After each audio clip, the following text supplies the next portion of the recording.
Who were the Nephilim?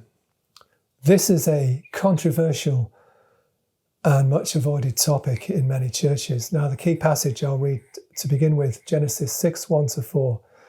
Now it came to pass when men began to multiply on the face of the earth, and daughters were born to them, that the sons of God saw the daughters of men, that they were beautiful, and they took wives for themselves of all whom they chose.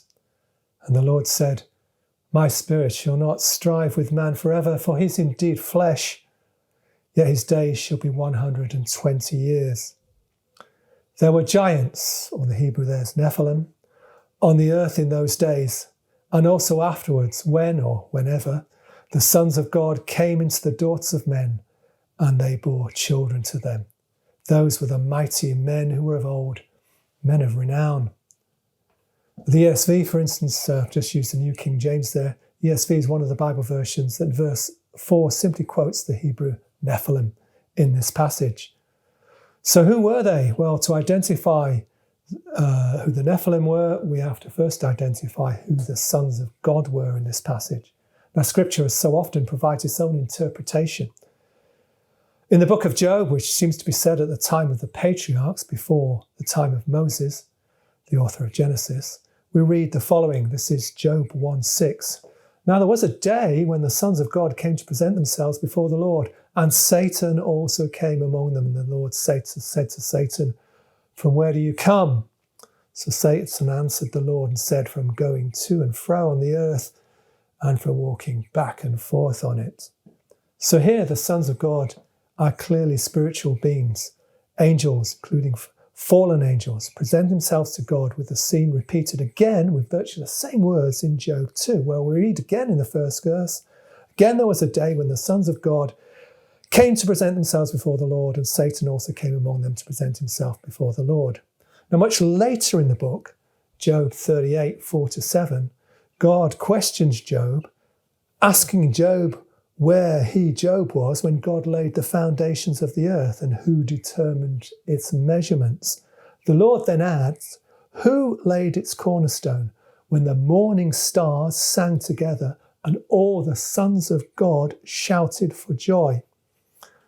The last sentence here is an example of synonymous parallelism in Hebrew poetry, where the second phrase in the couplet has the same meaning as the first phrase, with the sons of God referring to angels also called morning stars. So the Nephilim, we learned, are the offspring, shockingly, of sexual unions of rebellious fallen angels and the daughters of men, women. This was the view of both the early church and the rabbis at the time of Jesus. The Hebrew Nephilim is thought by many scholars to mean fallen ones, though some translations, like the New King James, use giants, others use tyrants. All three of these translations of the word Nephilim actually fit the biblical narrative. The gross rebellion of fallen angels by sexual union with women, which produced the Nephilim, a hybrid race, wickedly transgressed the boundaries of God's created order. And this is stressed in the New Testament. Jude writes the following, verses 6 and 7.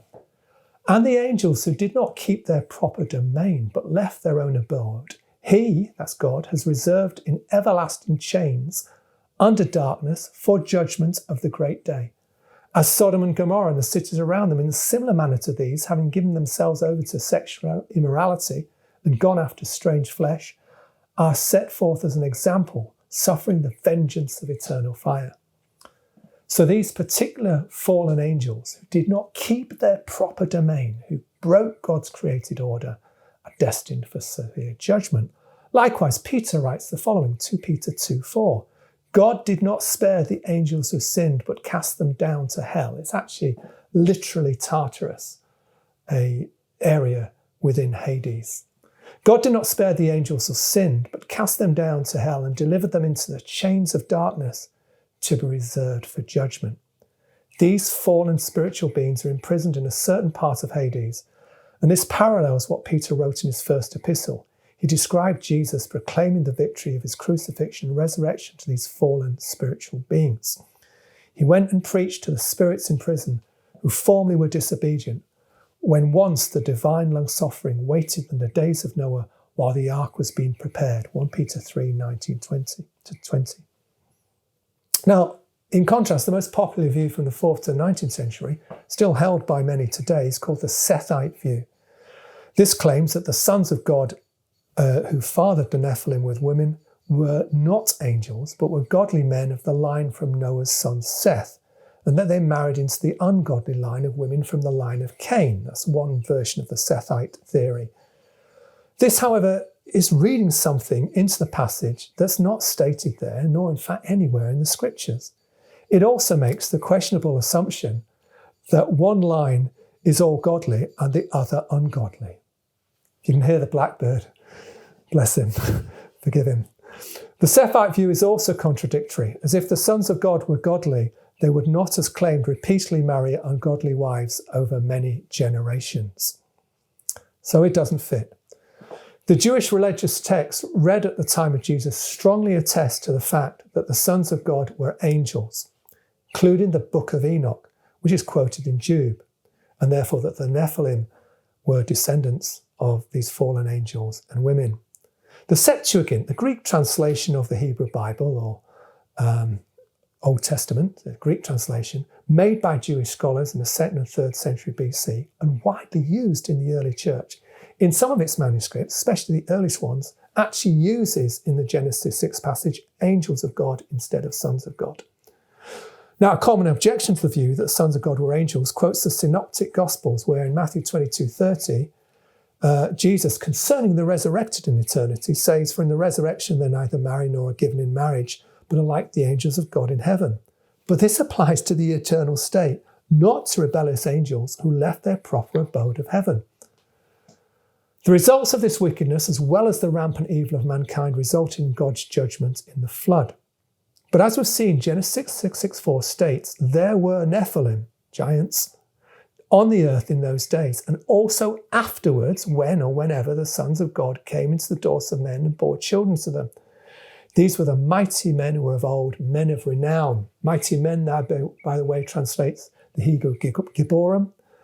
It's also been translated warrior, tyrants, or giants, feared people. Though also used of warriors like King David and his men, it's also used of the giants mentioned in the Old Testament that the Israelite warriors eliminated. The word afterward, there were Nephilim on the earth in those days, and also afterwards. The word afterward implies that some of the fallen angels after the flood actually repeated the same sin of cohabiting with women, producing wicked giants, Nephilim offspring, as we shall now see. Numbers 32 to 33 describes the fearful report of 10 of the 12 spies coming back from Canaan and reporting to Moses. Joshua and Caleb being a faithful exception. But these 10 unfaithful spies said the following. So they brought the people of Israel a bad report of the land that they had spied out, saying, the land through which we have gone to spy it out is a land that devours its inhabitants. And all the people that we saw in it are of great heights. And there we saw the Nephilim, the sons of Anak, who actually came from the Nephilim. There we saw the Nephilim, and we seemed to ourselves like grasshoppers, and so we seemed to them.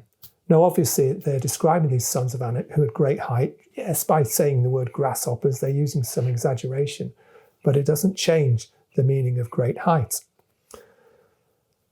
The Hebrew Nephilim here is used, translated in New King James as giants, as does the Septuagint and other ancient Hebrew texts. It does seem that the offspring of angelic cohabitation with women, and at least some of the subsequent descendants, were of great size. Some actually claim that the word Nephilim later came to be used generically of anyone of unusual height, but this is inconsistent with its use in Genesis 6 and underplays the description of the horror of these giants. The Amorite kings, Sihon and Og, were giants. The bed of Og, the king of Bashan, was 9 cubits long. That is 13.5 feet. Now, he didn't necessarily fill the whole bed, but he was certainly large. That's Deuteronomy 3:11. Who needs a bed 13.5 feet, you might ask? Well, he did. Other giant clans mentioned in the Old Testament include the Emim in Deuteronomy 2, the Zamzummim, and the Rephaim, though some claim the latter phrase, Rephaim, is just a general term for these fearful giants. Later, as recorded in Deuteronomy 9, verses 1 to 2, Moses addressed the people of Israel before they entered Canaan and again mentioned the Anakim, describing them as a people great and tall, of whom people said, "Who can stand before the descendants of Anak," the Anakim? Joshua 11:22 summarizes Joshua's campaign against the Anakim. None of the Anakim were left in the land of the children of Israel. They remained, and this is significant, these ones survived, only in Gaza, Gath, and in Ashdod. And you might know where I'm going here, because significantly, these final survivors of the Anakites line, these final Nephilim, would be confronted in David's time. In 1 Samuel 17, we read of the killing of the giant Goliath of Gath, whose height you could work out from cubit span was approximately 9 foot 9 inches. 4 other Philistine giants are killed by David's individual soldiers, as described in 2 Samuel 21:15 and 1 Chronicles 20:4-8. The line of the Nephilim then fades from Scripture.